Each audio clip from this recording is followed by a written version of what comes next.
कहानी की शुरुआत में एक रिटायर्ड सर्जन को दिखाया जाता है जिसका नाम जोसेफ है। दरअसल जब वो अपनी नौकरी में था तो वो जुड़वा बच्चों को एक दूसरे से अलग करने का काम करता था, यानी कि जो जुड़वा बच्चे एक दूसरे के साथ चिपके हुए होते थे उन्हें वो सर्जरी से अलग किया करता था। उसके हाथ में एक फोटो होता है जिसमें 3 डॉग्स एक दूसरे के पीछे खड़े होते हैं। दरअसल उसने इन तीनों डॉग्स को ऑपरेशन से सर्जरी से एक दूसरे के साथ चिपका दिया होता है। वहीं हमें इसी शहर में 2 अमेरिकन लड़कियों को दिखाया जाता है जिनमें से एक का नाम जेनी और दूसरी का नाम लिंसी है। ये दोनों के दोनों अमेरिका से जर्मनी घूमने के लिए आए हैं। रात को इन्हें एक पार्टी में जाना होता है।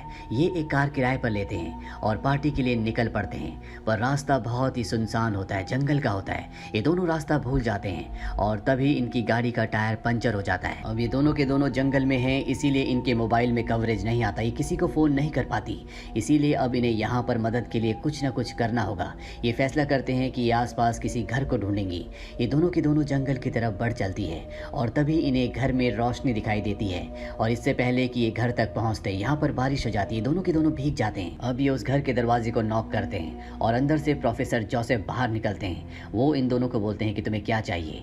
ये कहते हैं कि हमारी गाड़ी खराब हो गई है, हमें यहाँ से एक फ़ोन करना है। प्रोफेसर जोसेफ इन दोनों को अंदर बुला लेते हैं और इसके बाद वो किचन में पानी लेने के लिए जाते हैं। वो इनके पानी में ड्रग्स मिला देते हैं और इन दोनों को वो पानी पीने के लिए देते हैं। इनमें से एक तो पानी पी लेती है, लेकिन जब दूसरी पानी पीने वाली होती है तो गलती से वो गिलास गिर जाता है और पानी नीचे गिर जाता है। इस बात से प्रोफेसर बहुत गुस्सा हो जाते हैं और वो कहते हैं कि मैं नीचे से कुछ साफ करने के लिए लाता हूँ। वो बेसमेंट में जाते हैं और एक इंजेक्शन में कुछ दवा भरते हैं और जब तक वो ऊपर आते हैं तो वो देखते हैं कि एक लड़की लगभग बेहोश हो चुकी होती है और दूसरी को वो इंजेक्शन लगाकर बेहोश कर देते हैं। और जब इन्हें होश आता है तो ये प्रोफेसर की लैब में होते हैं। यहाँ पर एक आदमी पहले से बंधा हुआ होता है जिसे प्रोफेसर ने पहले किडनैप किया होता है। थोड़ी देर बाद प्रोफेसर यहाँ पर आते हैं और उस आदमी से कहते हैं कि तुम इनके साथ मैच नहीं करते और इसके बाद प्रोफेसर जोसेफ उसे मार देते हैं। दरअसल प्रोफेसर जोसेफ 3 लोगों को एक साथ जोड़ना चाहते हैं जिसमें खाना तो एक खाएगा लेकिन तीनों का डाइजेस्टिव सिस्टम एक साथ काम करेगा, जो आज से पहले कभी किसी डॉक्टर ने नहीं किया।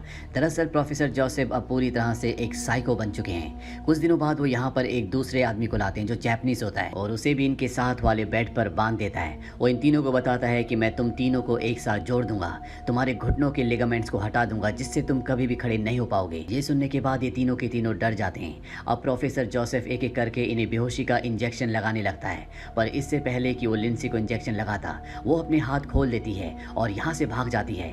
वो एक कमरे में छुपी हुई होती है और तभी प्रोफेसर जोसेफ उस कमरे के शीशे को तोड़कर अंदर आ जाता है। लिंसी उस कमरे से भाग जाती है लेकिन वो पूल में गिर जाती है और अब उसके सामने प्रोफेसर जोसेफ होता है। इससे पहले कि प्रोफेसर जोसेफ उसे पकड़ता यहाँ पर लाइट चली जाती है जिसका फायदा उठाकर लिंसी यहाँ से भागकर सीधा उसकी लैब में जाती है जहाँ पर वो जेनी को आज़ाद करती है और उसे घसीटते हुए लैब से बाहर लाती है क्योंकि वो बेहोश है। पर इससे पहले कि वो जेनी को यहाँ से लेकर निकल पाती उसके पीछे प्रोफेसर जोसेफ आ जाता है जो बेहोशी के इंजेक्शन वाली गन से लिंसी को भी बेहोश कर देता है। और अब जब उसे होश आता है तो वो देखती है कि वो एक बार फिर से उसी लैब में बेड के साथ बंधी हुई है। वो बहुत चीखती है, चिल्लाती है, लेकिन अब इसका कोई भी फायदा नहीं है।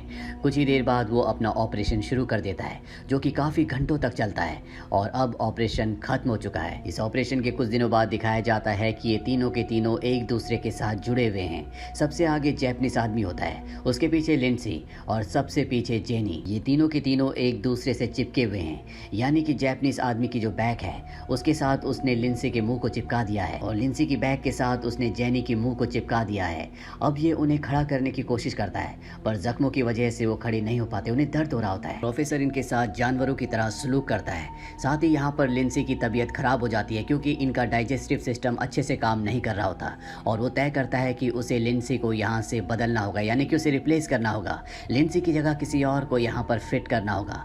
तभी डोरबेल बजती है और जब प्रोफेसर बाहर जाता है तो वहाँ पर 2 पुलिस वाले होते हैं जो लिंसी को और जेनी को ढूंढते ढूंढते यहाँ तक पहुँच चुके हैं। वो प्रोफेसर के घर के अंदर आते हैं। प्रोफेसर उनसे पूछता है कि आप कुछ पीना चाहेंगे। वो कहते हैं कि हमें कॉफ़ी पीनी है, लेकिन प्रोफेसर कहता है कि मैं सिर्फ आपको पानी दे सकता हूँ। इसके बाद वो पानी लेने के लिए जाता है और उसके अंदर वही ड्रग्स मिला देता है जिससे लोग बेहोश हो जाते हैं। पुलिस वालों को प्रोफेसर पर शक तो पहले से था, लेकिन अब उसकी हरकतों से उनका शक और भी पक्का हो चुका है। वो प्रोफेसर से कहते हैं कि एक ट्रक ड्राइवर गायब हुआ था जिसके पास तुम्हारी मर्सिडीज मिली थी। ये वही ट्रक ड्राइवर होता है जो सबसे पहले लिंसी और जेनी के साथ था, जिसे प्रोफेसर ने मार दिया था। साथ ही लिंसी और जेनी की गाड़ी भी इसके घर से कुछ ही दूरी पर मिली होती है।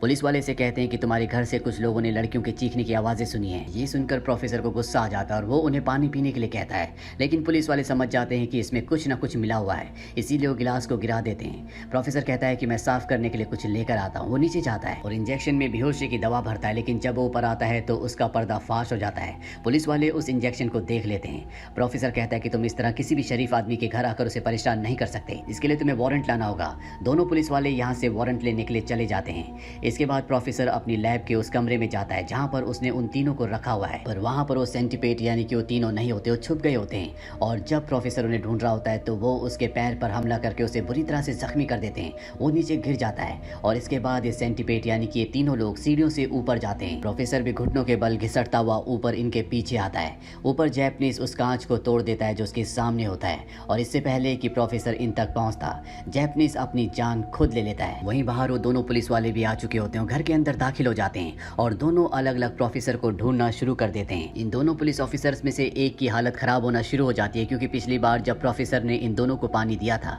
तो एक ने पानी पी लिया था और अब ड्रग्स का नशा उसके सिर पर चढ़ चुका है।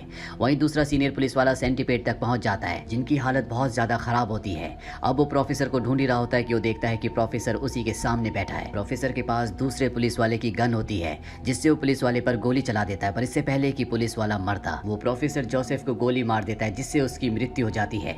दोनों पुलिस वाले भी अब मर चुके हैं और अब यहाँ पर लिंसी और जेनी के अलावा कोई नहीं बचा। लेकिन ये दोनों यहाँ से चाहकर भी नहीं भाग सकते, क्योंकि इनके जो आगे का साथी है उसकी मृत्यु हो चुकी है। यहीं पर फर्स्ट पार्ट खत्म हो जाता है। सेकंड पार्ट की शुरुआत में हमें लंदन का एक पार्किंग गैराज दिखाया जाता है, जहाँ पर मार्टिन नाम का एक आदमी काम करता है। वो यहाँ पर सेंटीपेड की फुटेज देख रहा होता है, यानी कि पिछली कहानी में जो भी फुटेज प्रोफेसर जोसेफ ने बनाई थी वो उन फुटेज को बार बार देख रहा होता है। दरअसल ये ओवरवेट है, ये मेंटली चैलेंज है, इसे अस्थमा भी है। तभी वो कैमरे में देखता है कि वहाँ पर एक कपल आपस में लड़ रहा है। दरअसल इनकी चाबी भी खो चुकी है, इसीलिए गाड़ी का दरवाजा नहीं खुल रहा होता। मार्टिन इनके पास जाता है। वहाँ पर जो लड़का होता है मार्टिन को बहुत उल्टा सीधा कहता है। इस बात से मार्टिन को गुस्सा आता है और उसके पास जो पिस्टल होती है उससे वो लड़के के पैर पर गोली चला देता है। साथ ही वो लड़की को भी मारकर बेहोश कर देता है। ये दोनों बेहोश हो चुके हैं और मार्टिन इन दोनों को अपनी गाड़ी में रखकर वापस अपने केबिन में आ जाता है और एक बार फिर से डॉक्टर जोसेफ की बनाई हुई फुटेज को, जिसमें सेंटीपेड होता है, उसे देखना शुरू कर देता है। शाम को जब उसकी छुट्टी हो जाती है तो वो अपनी गाड़ी लेकर यहाँ से निकल जाता है, जिसमें वो कपल भी है। दरअसल उसने एक नई जगह किराए पे ली है। वहाँ पहुँचने के बाद उस जगह का मालिक आता है, वो उससे किराया मांगता है, लेकिन उससे भी मार्टिन बेहोश कर देता है। अब वो इन तीनों को अंदर ले आता है। तभी उसे कास्टिंग एजेंसी से कॉल आता है। उसे बताया जाता है कि जिन एक्टर्स की उसने डिमांड की थी वो उन्हें उसके पास नहीं भेज सकते, क्योंकि वो बिजी है। दरअसल वो यहाँ पर सेंटीपेड की एक फिल्म बना रहा है, यानी कि उसी तरह की फिल्म जिस तरह का एक्सपेरिमेंट प्रोफेसर जोसेफ ने किया था। अब वो अपने घर आ जाता है, जहाँ पर उसकी मॉम उसके साथ बहुत बुरी तरह बिहेव करती है, क्योंकि उसे आज डॉक्टर से साइकाइट्रिस्ट से मिलना था। दरअसल जब मार्टिन छोटा था तो उसके पिता उसे सेक्सुअली अब्यूज करते थे, जिस वजह से उसके पिता को जेल हो गई और उसकी मॉम इसके लिए मार्टिन को ही दोषी समझती है। मार्टिन के पास उसका खुद का एक पालतू सेंटीपेड भी होता है, जिसे वो फीड करता है। अब वो डॉक्टर के पास जाता है। डॉक्टर जिसे मार्टिन की हालत का, उसके इतिहास का सब कुछ पता होता है, लेकिन फिर भी उसने भी उसके साथ वही किया होता है जो उसके पिता किया करते थे। डॉक्टर के जाने के बाद मार्टिन की मॉम उसे कहती है कि हमारी जिंदगी में अब कुछ नहीं बचा, इसीलिए मैंने फैसला किया है कि हम दोनों अपनी जान दे देंगे। अब जब ये दोनों खाना खा रहे होते हैं तभी ऊपर वाले फ्लोर से म्यूजिक की बहुत लाउड आवाज आती है, जिससे उसकी मॉम परेशान हो जाती है और वो झाड़ू उठाकर कुर्सी के ऊपर चढ़कर अपनी छत पर ठोकना शुरू कर देती है।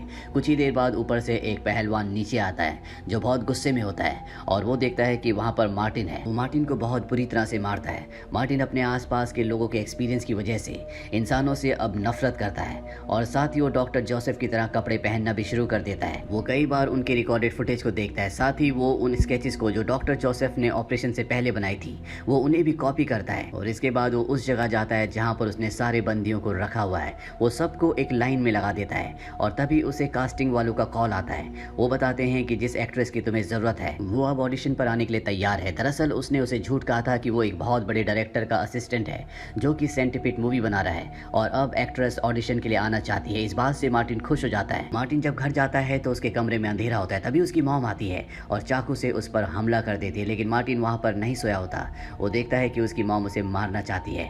उसकी मॉम उसके बेड के नीचे से उस फाइल को भी हासिल कर लेती है जिसमें सेंटीपेड के ऑपरेशन की पूरी डिटेल्स होती है। उसकी मॉम को समझ में आ जाता है कि मार्टिन क्या करना चाहता है। गुस्से में वो उस फाइल को फाड़ देती है और इसके बाद मार्टिन को भी गुस्सा आ जाता है। वो अपनी मॉम को मार देता है। अब शोर सुनकर ऊपर रहने वाला इंसान भी नीचे आ जाता है और मार्टिन उसे भी जख्मी करके बेहोश कर देता है और एक और लड़की को बेहोश करके वो अपने साथ उसी जगह पर ले जाता है जहाँ पर उसने बाकी बंदियों को रखा हुआ है। तभी उसे कॉल आता है कि एयरपोर्ट पर वो एक्ट्रेस भी आ चुकी है है जो ऑडिशन देना चाहती है, वो उसे रिसीव करने के लिए जाता है और इसी जगह पर ले आता है। चारों तरफ अंधेरा होता है और तभी मार्टिन पीछे से उसके सिर पर वार करता है, जिससे वो बेहोश हो जाती है और जब उसे होश आता है तो बाकी लोगों के साथ यहाँ पर होती है। और अब मार्टिन प्रोफेसर जोसेफ की तरह इनकी सर्जरी करना शुरू करता है और कई घंटों ऑपरेशन चलने के बाद ठीक इन्हें उसी तरह जोड़ देता है जिस तरह प्रोफेसर जोसेफ ने उन 3 लोगों को जोड़ा था, यानी कि उसने ह्यूमन सेंटीपीड बना दिया है। ये 12 के 12 लोग बहुत ज्यादा पेन में होते हैं। सबसे आगे वही एक्ट्रेस मॉडल होती है, वो उसे खाने के लिए कहता है लेकिन वो नहीं खाती, इसीलिए मार्टिन उसे जबरदस्ती खिलाता है। एक बार फिर से कास्टिंग एजेंसी से कॉल आता है और उसे बताया जाता है कि सेंटीपीड मूवी के लिए और भी एक्टर्स ऑडिशन देना चाहते हैं। तभी जो सबसे आगे मॉडल होती है वो चिल्लाना शुरू कर देती है, जिससे मार्टिन डिस्टर्ब हो जाता है और वो उसे टॉर्चर करता है। तभी यहाँ पर एक लड़की जो प्रेग्नेंट होती है, जो सेंटीपीड का हिस्सा नहीं है, वो यहाँ से भाग जाती है। मार्टिन उसके पीछे भागता है, वो गाड़ी के अंदर छुप जाती है और वहीं वो बच्चे को जन्म देती है। मार्टिन जब वापस आता है तो देखता है कि उसका सेंटीपीड 2 हिस्सों में बढ़ चुका है, जिससे उसे बहुत गुस्सा आता है। गुस्से में वो यहाँ पर लोगों को मारना शुरू कर देता है और जब वो मॉडल के सामने जाता है तो मॉडल उसके पैरों के बीच में मारती है, जिससे वो बुरी तरह से जख्मी हो जाता है। साथ ही वो मार्टिन के पाले हुए सेंटीपीड को उसकी बॉडी के अंदर डाल देती है, जिससे मार्टिन तड़पना शुरू हो जाता है। और ठीक इसके बाद हमें मार्टिन को दिखाया जाता है जो अपनी कार पार्किंग के अंडरग्राउंड लॉट में ठीक उसी तरह बैठा हुआ है जिस तरह से इस कहानी की शुरुआत में बैठा था और वो सेंटीपीड मूवी की एंडिंग देख रहा होता है। दरअसल मार्टिन ने कभी ये किया ही नहीं, ये सिर्फ उसकी इमेजिनेशन थी। इसी के साथ सेकंड पार्ट खत्म हो जाता है। थर्ड पार्ट की शुरुआत में हमें एक जेल के वार्डन को दिखाया जाता है जिसका नाम बिल है। बिल के साथ उसका अकाउंटेंट भी होता है जो उसे सेंटीपीड मूवी दिखाता है। हालांकि बिल को ये मूवी ज्यादा पसंद नहीं आती। उसका अकाउंटेंट उसे कहता है कि हमें भी कैदियों को इसी तरह से एक के पीछे एक जोड़ देना चाहिए। दरअसल यहाँ के कैदी बिल की इज्जत नहीं करते और इससे पहले कि बिल कुछ कह पाता उसका फोन रिंग होता है। उसे बताया जाता है कि एक कैदी ने उसके एक साथी को, यानी कि जेल में काम करने वाले एक सिपाही को बुरी तरह से जख्मी कर दिया है। इस बात से बिल को बहुत गुस्सा आता है। वो उस कैदी के सेल में जाता है और उसे बुरी तरह से मारता है। लेकिन यहाँ पर जितने भी कैदी होते हैं वो सब के सब बिल को गाली दे रहे होते हैं। दरअसल बिल खुद एक साइकोपैथ है। बिल कैदियों से परेशान हो चुका है, वो उन्हें सख्त से सख्त सजा देना चाहता है, लेकिन साथ ही यहाँ सेल के जेल के फंड भी खत्म हो रहे होते हैं। वो उनका मेडिकल खर्चा नहीं उठा सकता। अब एक दिन बिल को एक कॉल आता है जिसमें उसे धमकी दी जाती है। बिल इस बात से डर जाता है, पर उसे जल्दी पता चल जाता है कि ये उसी की जेल के एक कैदी ने करवाया है। वो उसके पास जाता है और उसे बहुत बुरी तरह से टॉर्चर करता है। वो बुरी तरह से जख्मी हो जाता है। ये बात हायर अथॉरिटीज को पता चल जाती है और वो एक ऑफिसर को बिल के पास भेजते हैं। वो ऑफिसर बिल से कहता है कि अगर तुमने जेल में जल्दी वायलेंस खत्म नहीं किया तो तुम्हें और तुम्हारे अकाउंटेंट को नौकरी से निकाल दिया जाएगा। मैं कुछ दिनों बाद एक बार फिर से आऊंगा। इस बात से बिल को बहुत गुस्सा आता है, इसीलिए वो एक कैदी के पास जाता है जिससे वो बहुत नफरत करता है और उसे बहुत बुरी तरह से टॉर्चर करता है। बिल अब परेशान है, वो अपने ऑफिस में है। उसका अकाउंटेंट कहता है कि तुम कैदियों को टॉर्चर करते हो लेकिन इसका उन पर कोई भी असर नहीं पड़ता, बल्कि उनके इलाज में बहुत ज्यादा पैसे खर्च होते हैं। क्यों ना हम इन कैदियों का सेंटीपीड बना दें ताकि तुम्हारे आगे सब के सब घुटनों पर रेंग कर चलें और ना ही खाने का खर्चा होगा और ना ही मेडिकेशन का। पर बिल उसकी बात इस बार भी नहीं मानता। रात को जब बिल सो रहा होता है तो उसे सपना आता है कि सब कैदियों ने उस पर हमला कर दिया है, वो उसे मार रहे हैं, जिस बात से बिल बुरी तरह से डर जाता है। और अगले दिन वो अपने ऑफिस जाकर ये फैसला करता है कि वो इन कैदियों का ह्यूमन सेंटीपीड बनाएगा। इसीलिए वो यहाँ पर एक डॉक्टर को बुलाता है और उससे पूछता है क्या ह्यूमन सेंटीपीड बनाया जा सकता है। डॉक्टर कहता है कि हाँ, बनाया जा सकता है। और इस बार इनके ह्यूमन सेंटीपीड में ये बहुत सारी चीजें बदलते हैं। बिल भी अब पूरी तरह से कन्विंस्ड हो चुका है और वो बहुत सारे कैदियों को चुनता है जिनसे वो ह्यूमन सेंटीपीड बनाएगा। पर ऐसा करने से पहले वो उन्हें ह्यूमन सेंटीपीड की फिल्म दिखाता है ताकि उनके दिल में बिल का खौफ बैठ जाए। और होता भी ऐसा है, सब के सब कैदी डर जाते हैं, वो अग्रेसिव हो जाते हैं और बिल पर हमला करने लगते हैं। बिल किसी तरह से अपनी जान बचाकर यहाँ से भाग जाता है, पर वो सारे कैदी गुस्से में बिल की सेक्रेटरी को मार देते हैं। अब यहाँ पर फोर्सेस आ जाती है और वो सारे कैदियों को एक बार फिर से पकड़कर सेल्स के अंदर डाल देती हैं। बिल अब गुस्से में है और वो ह्यूमन सेंटीपीड बनाना चाहता है, इसीलिए वो अपनी बेहोश करने वाली गन से सभी को बेहोश कर देता है। और जब उन लोगों को होश आता है तो वो सब एक बेड के साथ बंधे हुए होते हैं। डॉक्टर बताता है कि बहुत सारे लोगों को हम ह्यूमन सेंटीपीड में नहीं इस्तेमाल कर सकते क्योंकि वो मेडिकली एक दूसरे के साथ फिट नहीं हो रहे होते। बिल उन सब कैदियों को मार देता है जिन्हें वो इस्तेमाल नहीं कर सकता और अब ऑपरेशन शुरू हो जाता है। और कुछ ही दिनों के ऑपरेशन के बाद ये दुनिया का सबसे बड़ा सेंटीपीड बना देते हैं। यहाँ पर सभी कैदी एक दूसरे के साथ जुड़े हुए होते हैं। ये मंजर बहुत ही खौफनाक होता है। अब यहाँ पर वो सीनियर ऑफिसर भी आ जाता है जिसने बिल को और उसके अकाउंटेंट को धमकी दी थी कि अगर उन्होंने जेल में वायलेंस खत्म नहीं किया तो वो उन्हें नौकरी से निकाल देगा। लेकिन बिल कहता है कि अब वायलेंस हमेशा के लिए खत्म हो चुका है और वो उसे जेल के ग्राउंड में ले जाता है जहाँ पर दुनिया का सबसे बड़ा सेंटीपीड है। ये देखकर वो ऑफिसर पूरी तरह से हैरान हो जाता है, उसे कुछ समझ नहीं आता कि ये क्या हुआ।